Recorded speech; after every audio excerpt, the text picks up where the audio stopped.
जी हां, सरकारी टेस्ट में फेल हो गए हैं बाबा रामदेव के 6 प्रोडक्ट्स। रामदेव के पतंजलि योगपीठ का ये बेसन जो आप देख रहे हैं, ये बेसन भी फेल हो गया है। इतना ही नहीं, बेसन की हम बात नहीं कर रहे हैं, और भी जो उत्पाद वो बनाते हैं जैसे कि कच्ची घानी सरसों के इस तेल पर भी रिपोर्ट पे सवाल उठाए गए हैं। ये है कच्ची घानी का सरसों का तेल और इस पर भी सवाल उठाए गए हैं। और कमोबेश यही हाल है इस पाइनएप्पल जैम का भी। ये पाइनएप्पल का जैम जो कि फेल हो गया है, वो टेस्ट जो उत्तराखंड खाद्य विभाग ने किया है। इतना ही नहीं, नमक, काली मिर्च, लीची का शहद, ये तमाम वो उत्पाद हैं जिनके सैंपल्स फेल हो गए हैं। आइए आपको दिखाते हैं हमारी ये खास रिपोर्ट।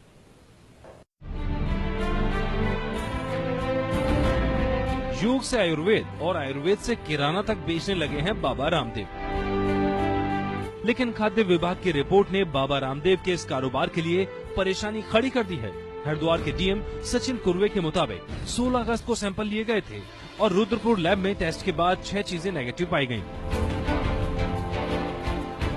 जो चीजें खाद्य विभाग के पैमानों पर खरी नहीं उतरी वो है नमक, काली मिर्च और बेसन। सैंपल की जांच के बाद पाइनएप्पल के जैम को भी फेल करार दिया गया। बाबा रामदेव के ये प्रोडक्ट्स काफी मात्रा में बिकते हैं। हमारा देखते ही देखते काफी तादाद में लोग आए और उन्होंने ये प्रोडक्ट्स खरीदे। इनमें से जो सबसे ज्यादा बिकने वाला कड़वा तेल है, उसके साथ साथ ये बेसन है। आप देख सकते हैं मेरे हाथ में आधा किलो का बेसन है, 45 रुपए इसका दाम है। इसी तरीके से ये पाइनएप्पल जैम है जिसको कि हरिद्वार प्रशासन ने नेगेटिव पाया है, 70 रुपए इसका दाम है, आधा किलो का है। इस तरीके के जो प्रोडक्ट्स हैं वो खूब लोकप्रिय भी हैं और काफी तादाद में बिक भी रहे हैं। इसके अलावा सैंपल पर सरसों का तेल और लीची का शहद भी खरा नहीं उतरा। बाबा रामदेव के जो उत्पाद हैं उसमें सबसे अहम इस सरसों के तेल में जो ब्रांडिंग है वो पतंजलि नाम से है।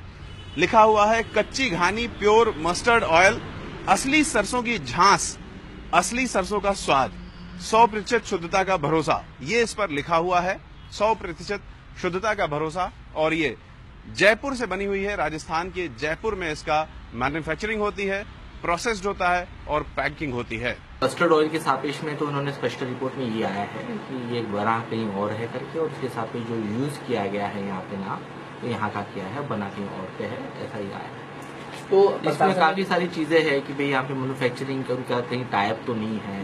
ये सारी चीजें भी इसको भी हम देखेंगे।